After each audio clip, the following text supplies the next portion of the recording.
Hello and welcome to SGPN's The Daily Dog. I'm your host, Britton Hess. I'm here with my favorite Underdog Fantasy Pick and Plays for Friday, June 20th, 2025. Also got some entries for Saturday in UFC, got some Sunday NBA. So we got the whole weekend covered here on SGPN's The Daily Dog.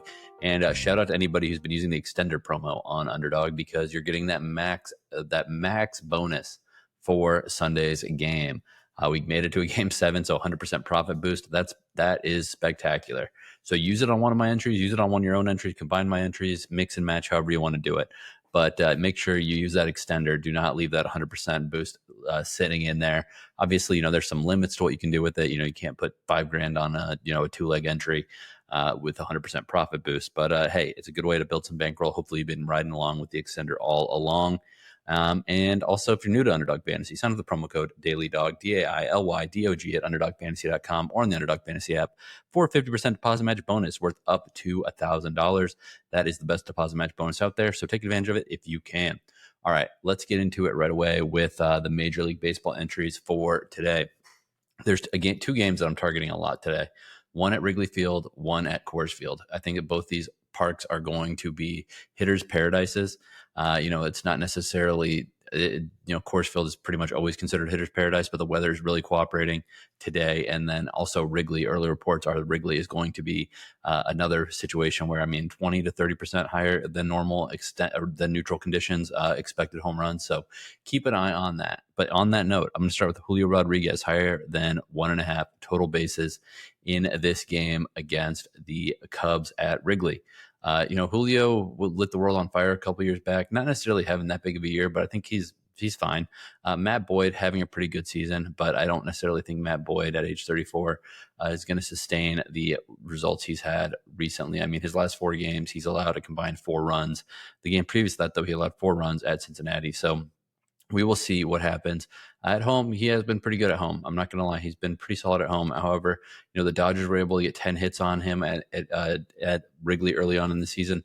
So it's not like he's, there are some valleys, and obviously the peaks have been more present. On the other side, though, George Kirby, who got a late start to the season, started out absolutely horribly. His first start, he went 5 innings pitch, or his first start, he went 3 2/3 innings and allowed 5 earned. And then in his second start, he went 5 and allowed 6 earned. He's got a little bit under control here, but again, I think that's going to be a hitter's favorable situation on both sides. But I don't know why I'm talking about Kirby right now. So Julio Rodriguez, higher than 1.5 total bases, pairing him with Ketel Marte, higher than 1.5 total bases at Coors Field against Austin Gomber, who is not good. All right. That is a 3x multiplier. Let's go to MLB entry number 2. Jose Ramirez, higher than 2.5 hits, runs, and RBIs for the Giants, as they are, sorry, I called them the Giants, the Guardians. They just played the Giants.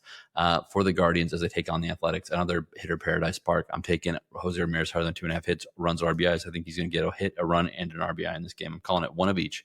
And then Ronald Acuna Jr., higher than 2.5 hits, runs, and RBIs, facing off against Jansen Junk and the Marlins. Braves offense, maybe it's woken up. I think that it might be waking up. The Marlins are literally only 5 games behind the Braves right now. So kind of an important series when you think about it. Obviously the Braves should be able to separate in this one, but it is in Miami. I think Acuna's going to hit well in these conditions. 3.24x multiplier on that one. With Jose Ramirez, higher than 2.5 hits, runs, RBIs. Ronald Acuna, higher than 2.5 hits, runs, and RBIs. MLB number 3, keep on riding Gleyber Torres, higher than 6.5 fantasy points against the Rays. Steinbrenner Field, going to have good hitting conditions. Wow, theme of the day. So give me Gleyber Torres, higher than 6.5 fantasy points with Bryson Stott, higher than 1.5 hits, runs, and RBIs for the Phillies as they take on Blade Tidwell, starting pitcher of the Mets. Tidwell, it's going to be a tough situation pitching in Citizens Bank Park here. I think you can go deeper on the order for the Phillies here and find some good value with Bryson Stott, 3.12x multiplier. MLB entry number 4, Nico Hoerner, higher than 1.5 hits, runs, and RBIs for the Cubs against George Kirby and the Mariners. You know who has who's got the highest average on this Cubs team among the regular starters? Nico Hoerner. I think he's number 2 actually, but he's right up there. He's one of the best hitters on this team. He doesn't have the hype like Tucker, Seiya Suzuki, and now Pete Crow Armstrong. But Hoerner has been very productive at the plate. So higher than 1.5 hits, runs, and RBIs for Hoerner. And Hunter Goodman back in that game at Coors Field against Zach Gallen and the Diamondbacks, higher than 1.5 total bases. This man is just flat out good, not just good for the Rockies. 3x multiplier. All right, pitcher's entry number 1, George Kirby, Matt Boyd, higher than 0.5 first inning runs allowed. Home run first inning for sure. Hunter Brown, Yusei Kikuchi, lower than 0.5 first inning runs allowed. Two very good pitchers. Hunter Brown, obviously of the Astros, Yusei Kikuchi, the veteran on the Angels, having a pretty good year, 3.06 ERA. He has been effective and he gets lots of strikeouts. I like that in the first inning, 2.73x multiplier. Pitchers number 2, Tomoyuki Sugano, Max Fried, lower than 0.5 first inning runs allowed. Fried, excellent year. He's looked amazing this year.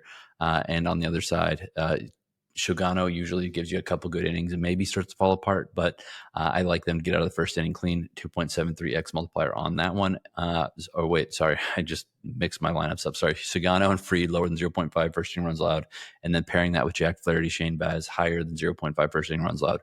Feels like a home run's happening in this first inning. 3x multiplier on that. Let's continue on to the WNBA. I've made my foray back into the WNBA. So we're going to take Paige Buecher's higher than 17.5 points. It's going to be 2 bottom feeder WNBA teams.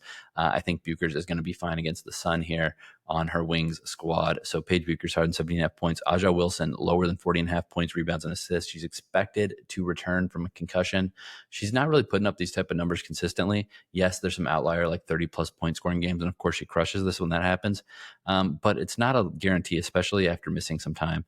So 3x multiplier on this one. Lotto entry number 1 for Friday. Max Fried higher than 7.5 strikeouts. I think the Orioles batters stink. They found some stuff in some of those games against the Rays, but I think Fried's going to have lots of Ks. Alec Boehm higher than 2.5 total bases. I already told you I think Blade Tidwell is going to have a terrible time in Philadelphia. Jesus Sanchez higher than 1.5 total bases against the Braves.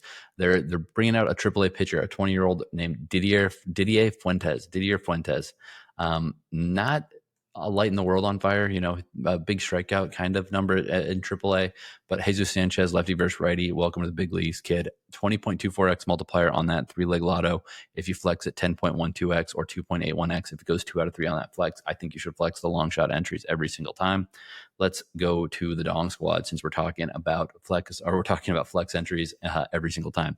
Cal Raleigh higher than 0.5 home runs. You've heard what I said about Wrigley, and Raleigh is on a home run tear. Kerry Carpenter higher than 0.5 home runs. I think that there is going to be a lot of home runs down in Tampa.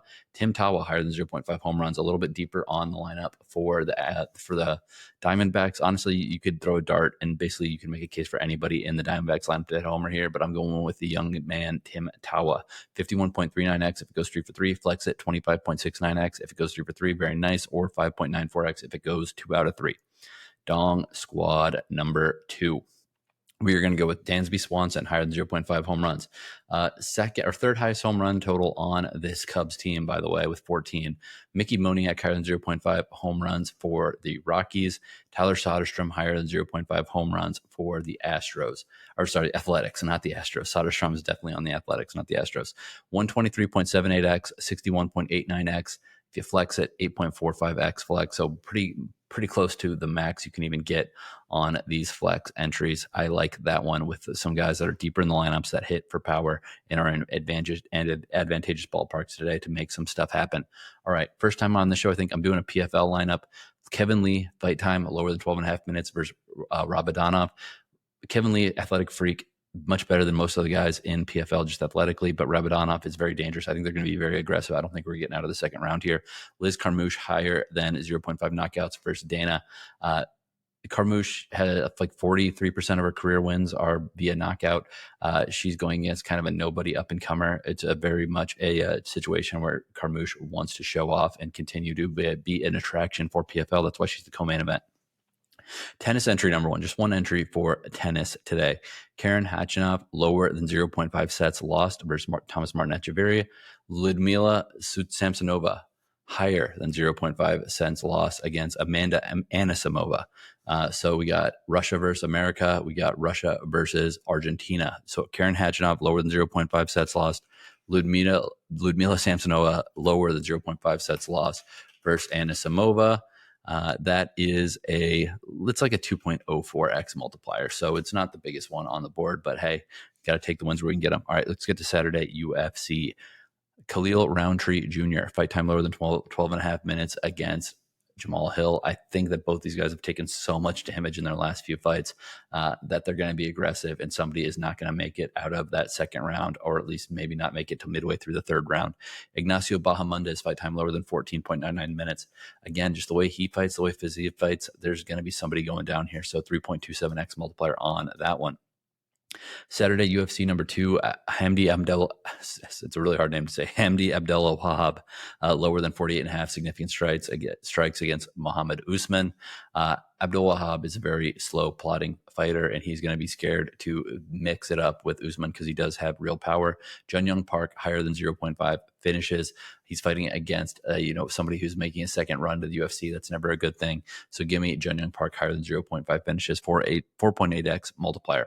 All right, Sunday NBA. NBA has been the bane of my existence lately, but I'm going to keep going. Shai Gilgeous-Alexander higher than 32.5 points. Tyrese Halliburton higher than 15.5 points, 3x multiplier. NBA number 2, Chet Holmgren lower than 15.5 points. Pascal Siakam higher than 20.5 points, 3x multiplier. That is all I got for you today. Good luck on your picks, and let's make some money.